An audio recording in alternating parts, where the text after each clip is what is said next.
You guys are in for a treat. And God used everything. I was ministering the whole time. See like that? I work with people that's recovering. Yeah. From alcohol, drug, rebirth. Yeah, from alcohol, rebirth. Okay. From alcohol, drugs, Yeah. homelessness. They have mental health issues. It's crazy. It was a new lady. She had been working there, but me and her never met. Me and her sat down and talked. Girl, when I tell you we was talking about Jesus, she talking about, ooh, she was holding, girl, ooh, I can't even talk to you. Ooh.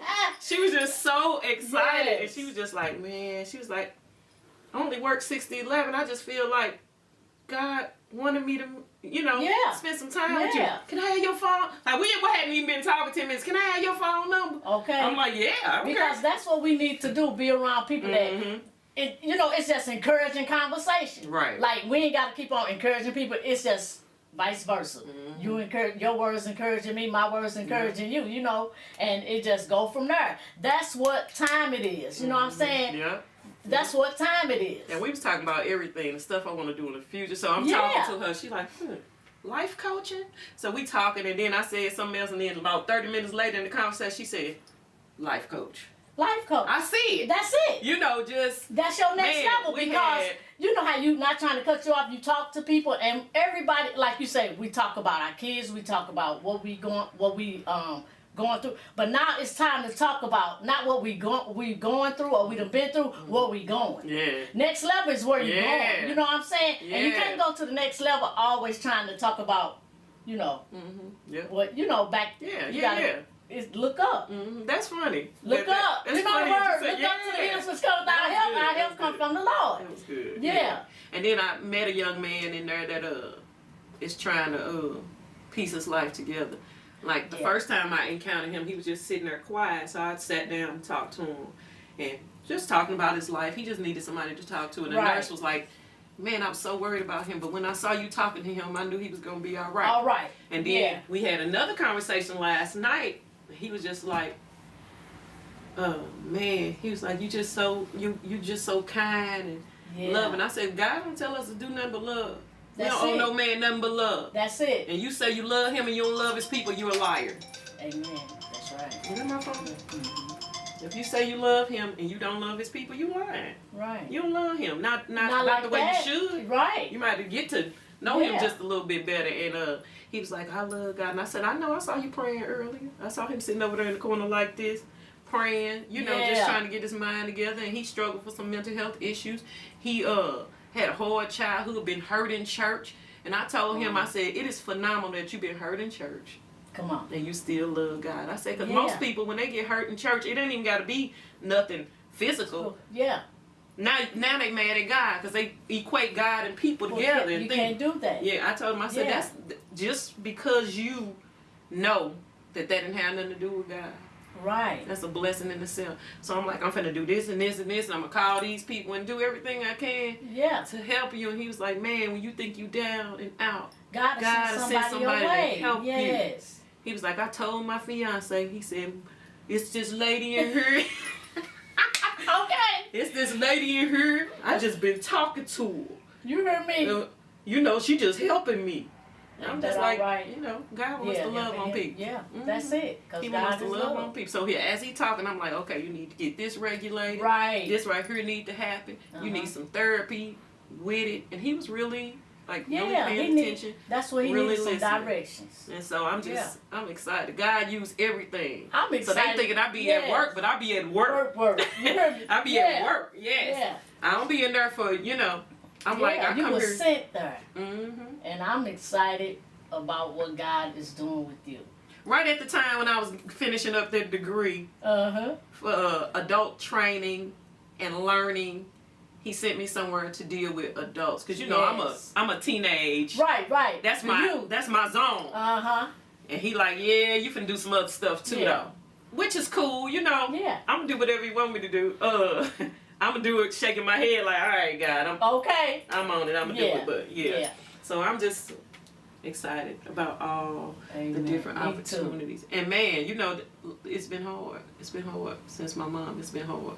But pastors like y'all. Okay. Y'all don't God, be messing with me, but y'all like be the God we praying. serve. Yes, and that's what God is. That's what He's doing. He's putting you in a position where you know, you missing your mom, you won't be just yep. floating in that. Yeah. He got you, you know. Because that lockdown boy had me just. Yeah, like that's all you can.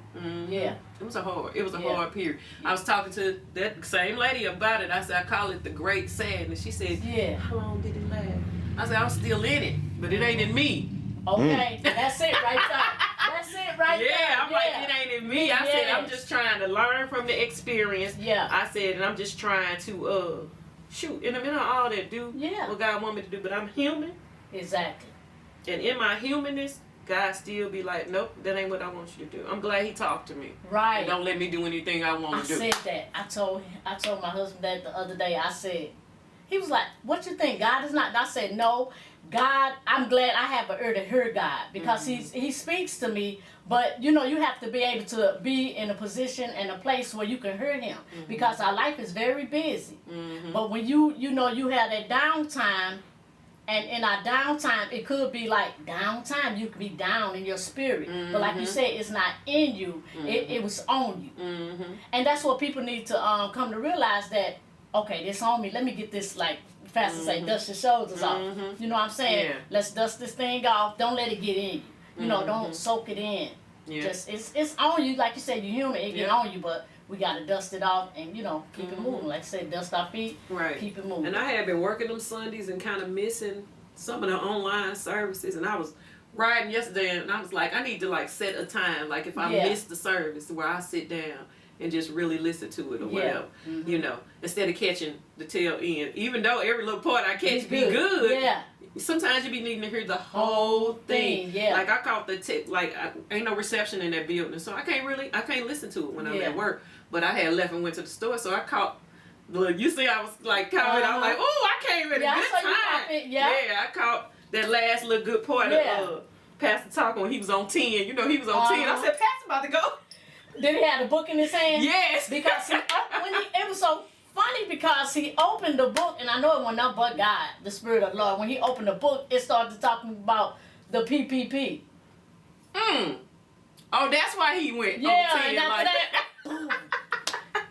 That's why he went on 10 like that. I said, Pastor about to go in for real. So that was good. That was exciting. It was good, you know. Man, to be in person. Right. And that did something for me. Yeah, God confirming his word. That did something for me. Yeah. Pastor talking about this just the beginning. I'm like, nah, this was everything to me today. Okay. It was everything to me. It was so good. I was just like, man. I asked Jamisha when she got in the car, I said, what you got heels on for? Because soon as somebody say Jesus, you on the floor. So I need you. She had a slide. She had to. Yeah, I said, you shouldn't even came out the door in those, because you already know. Hey, like Pastor's definitely going to say something. When we went to the conference, I had on my tension, and I said, because you know, when I got saved, I was, you know how you be like, man, I'm coming out of this. I was running out of the stuff I was in. Yeah. So I'm a runner, you know what I'm saying? And I'm running for Jesus. You know what I'm saying? When they say, she's a runner, no, I ain't running away from nothing. I'm running into something, and it's for God. Yeah. Everything I do, like I said with my daughter, I said, I'm just trying to do the Lord's will. Because, like I said, the Lady Ruth Flexion, if you will, he will. Take care of his business, he'll take care of yours, and I know that from experience, and they should know too, as far as our lifestyle and what we go through, and how they come through because of who we are. I like that. So, if you will, he will. If you will, he will. I like that. Yes, he will. If he will, yes, he will. I like that. He will. So I like to be barefooted. Yeah. I feel like David. Yeah. Yes, I feel like David. I be ready. Yeah. I be ready. You know, I had to learn that it ain't all about the shout. You know what I mean? Right. It ain't all about the shout. It's this girl at work. She always be like, my part-time job, I heard the word today. I said, did you change? Okay. Every time she said, did you change? Did you go in like you came? Because she go in the little office with the other lady and she come out. What that word was get? I said, did you come out like you went in? Because if you did, it wasn't good enough. Okay. I'm just saying. Yeah. They be listening to her. He's so funny. Did you hear him say? Did he say anything that's going to push you to the next level? That's all I'm asking. Change your life, yeah. Did he tell you anything so you could be like, oh, I need to change that? Right. I need to change because we should be forever changing. Right, and we're not getting no younger. Nope. the young people ain't getting no younger. Nope. So it's time, you know, to go to the next level. Mm-hmm. And that's what God will do, you know, like you said, you want to work with the youth and all that. Mm-hmm. He will push you to the next, he's pushing you to the next level because, you know, you be there so long, Mm-hmm. then like that man, you said that always he tell his wife you helping him, Mm-hmm. he needed help. Mm-hmm. Now what if you wouldn't have stepped on up? Right. You know what I'm saying? Right. So, Right, because it was funny because when my initial conversation with him, I was kind of going back and forth at work, you know, like Mm-hmm. moving kind of fast. And my friend worked there too. She asking me to do this and do that. And I'm like, hold on, like, I'm about to talk to him because he just seemed like he was. And I do, when it comes to young black men and women, I do. I give that extra. Right. Because nobody else does. Because they don't know. Yes. If you didn't come from where they came from, you really don't know how to, you know, treat them. Yeah, it's funny because he's from Washington Park and East St. Louis. I'm from Washington Park and East St. Louis. Right. So that was even funny. Yeah. I'm like, for real, you from where I'm from. Okay. I'm trying to get you somewhere. Okay, trying to take him up out that place he in his mind. Yeah. Because he ain't got to be there. It's just that people just letting him sit there, you know, and just sitting there and laying dormant. But God sent you there to talk to him, to show him you haven't lost your mind. You just need your mind to be regulated, you know. He's like, that guy was sitting in group because we have to hold groups. When we talk to them about different things. He like, that guy was sitting in your group. He kept saying inappropriate stuff. He said, you just kept on. He's like, and then you just was like, if you don't want to be here. Right. I said, yeah, I'm not a confrontational person. Right. Well, I don't mind confronting because confronting that's just you and somebody else confronting the issue. Right. And you know, people make it sound bad. You confrontational. Right. I don't mind confrontation, but I don't seek it out. Exactly. So instead of me doing one-on-one with you because you want to go back and forth, I ain't doing that. I'm going to make a broad statement to the group. We are here to help. Not only does this group help you guys, it helps me. Right. If you do not want to be here, you do not have to be. You can get up and leave. And so, so that's not one that thing he left. I let him answer two questions. I went around. The first time he said something inappropriate, I kept going. The second time he said something inappropriate, then another guy said something inappropriate. And in my mind, I'm thinking, if I don't stop this, it's gonna trickle down the whole group. Yeah, so I was like, I asked another question, and then I said, let me say this. You know, and then I said that he got up and left. He got up and left, and that was all right with me. Because sometimes people got to get up and leave if they ain't trying to be conducive to what's going on in the environment. And I was telling the young man that I was talking to, I said, I lead with love. Everything. In correction. Yes. In conversation, I just lead with love. You are never going to accuse me of malice. Right. Because I'm going to lead with love. So when you try to, if I lead with love, and somebody else try to attack me or say I'm trying to do this, I'm trying to be funny, I ain't gonna take in none of that because I know I'm leading with love. That's it. It's not my issue, it's your issue. So I just try to lead with love, and that's why he couldn't stay. He couldn't stay. And he saw that you wasn't gonna. And because I could have really called him out because God showed me what was wrong with him, but I didn't because that wouldn't have been beneficial. Right. So I ain't even say nothing. Just let him go. But he had a problem with me. I had just got to work. Like, I don't even know because his spirit, you know, that's his spirit knowing you come to correct some things, and some people, you know, they just can't receive correction, and you do it in love or however you do it. It's just, you know, the enemy don't want, you know, it's always that one person. Yeah, it always is. Yeah, but you either somebody you working with or somebody you work with. Yeah. Because them co-workers too. Oh yeah. They be wanting all that confusion and that disruption. I ain't gonna do it. I cannot. I'm peace. Because it starts with them. That's what I'm finna say. If they keep the peace, it'll be peaceful.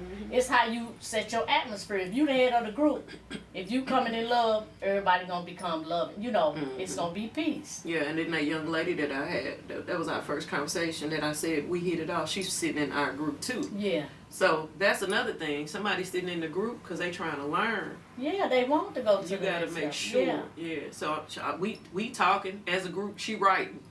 Okay. So she's trying to soak everything in so she can soak in. Yeah. And that conversation with her, man, it was like, we was talking for about 2-3 hours. We just sitting at the desk talking.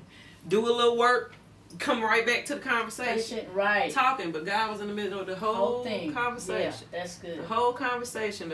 A couple of things that she had been going through. It was stuff I was like thinking about, a question or whatever. And I'm just laughing. I'm like, man, it's funny how God would just put somebody.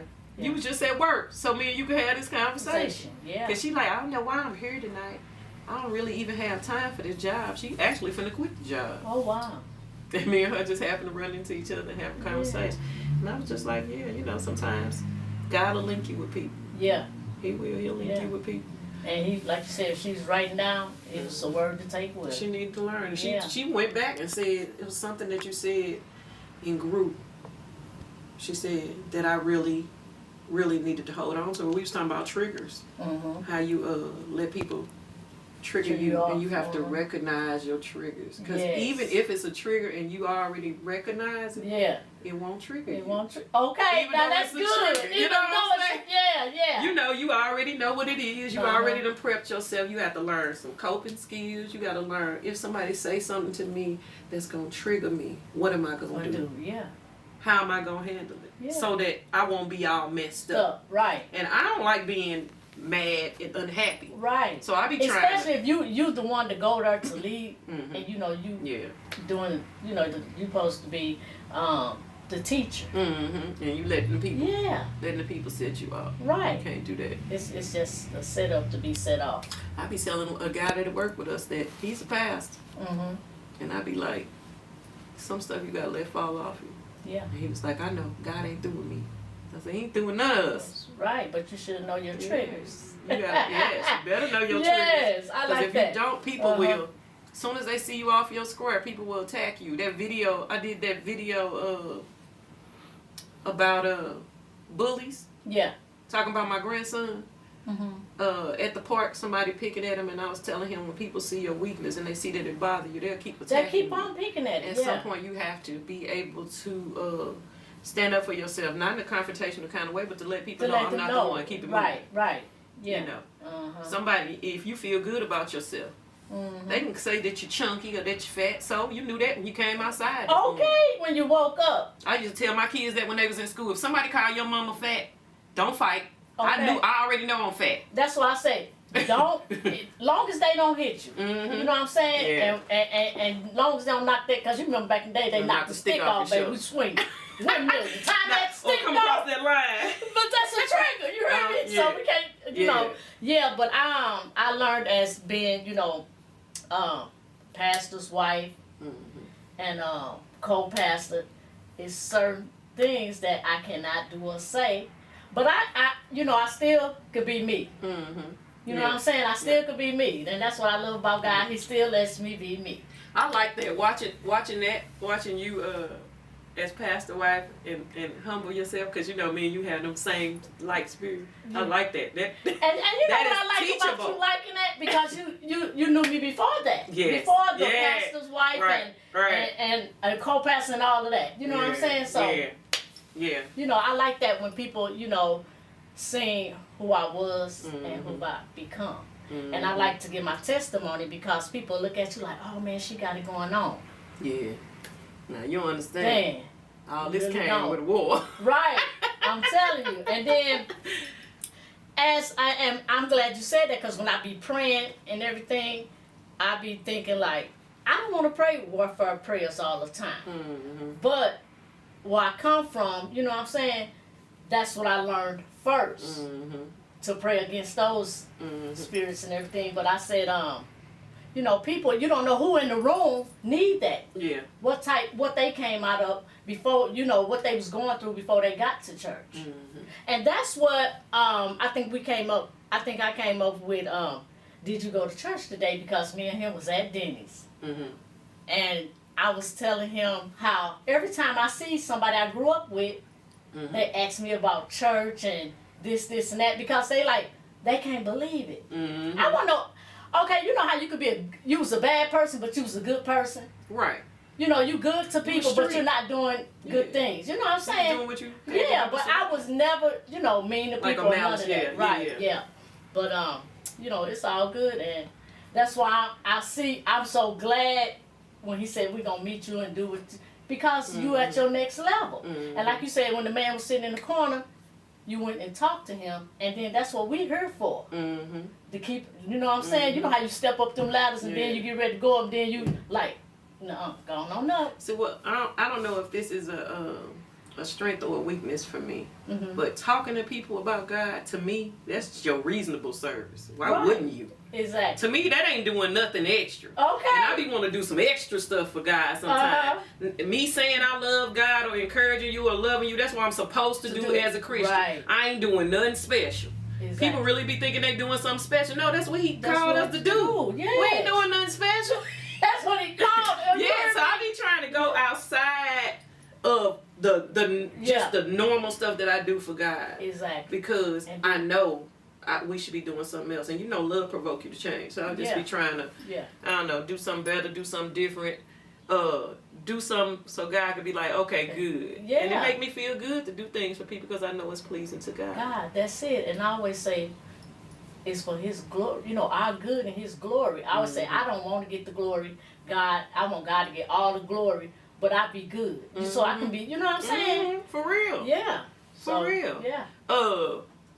I know when Mickey King was my first lady, she used to say, "I want to be used, but I want to be right." Okay. I don't mind being used, but before I'm used, let me be right. Right. You know. Because whatever you pouring out, like, okay, you got on that white shirt, and I got on all these colors.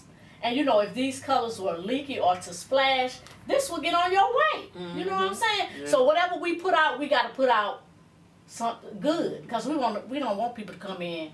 You know, people coming in already and been through something, but come in, just leave out like, oh my, they just tore up. Worse than what.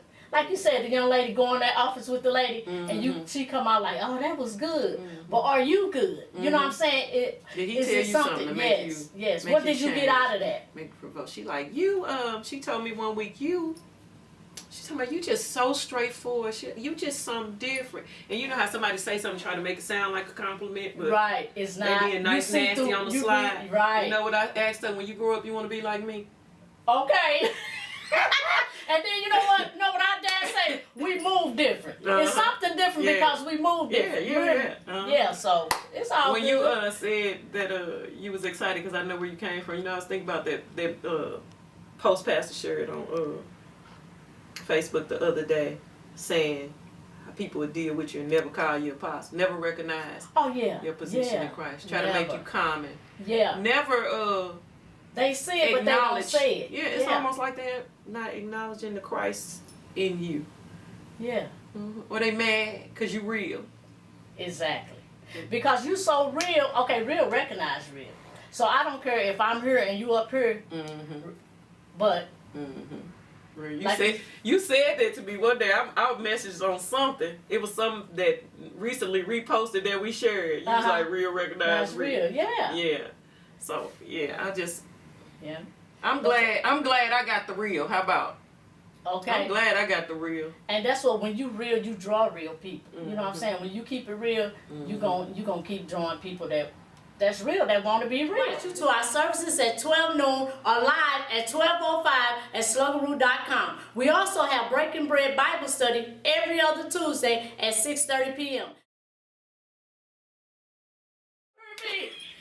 They can't say it. For real, if you just, that's just us. You know what I'm saying? That's like my first description. They be like, who your pastor? Well, my pastor so and so and so. You know, and I be trying to like kind of jog that memory. He used to do this, or he used to be a gospel rapper. That's how most people know him. But he a pastor. My pastor keeps it real. 1,000. He don't act like he not human. And he don't act like he expect you not to be human. Exactly. But he just keep it real. But he love God for real. He don't love him for play. Not for play. So. Not part-time. That in itself is a blessing. Because people be playing games in the pulpit. Yeah. Playing games in the pulpit. Okay. Playing games in the pulpit. I would be frightened. I would be so scared to be playing. I'd be scared of everything. Anything I know I ain't did wrong. I ain't thought wrong. I'd be like, ooh. Let me give myself. And he was already talking to, Pastor Schaefer. And then the wife came, Jennifer, and she was like, and he was like, babe, I'm gonna ride with him, you can ride with her. And I'm thinking in my head, like, here we go. Because you know how women be, you know. Yeah. Boy, we got in that car, girl, we had some family time, we had some church time, then we had a good time. You know, we was talking about, you know who you are and your kids and all that. Yeah. Man, it was so much confirmation, and we was going through like the same stuff with our kids. And then we was talking about church. You know, we had talked about church, our ministries, and then after that we just was like this. Yeah. And I was she started laughing because I said, as soon as we got through crying and everything, I'm like, wow, we just bust out laughing. She's like, are you crying too? Because she was driving. I'm like, yeah. I said, I thought you was finna be so stuck up. She was like, no, you did. I said, I'm gonna tell you the truth. I did. I thought this finna be a quiet ride all the way there. But we had, you know, like we just knew each other. That was good. Yeah, ever since we've been connected. Thank you for tuning in. Did you go to church today? Did you go to church today? Did you go to church today? Did you go to church today? Peace.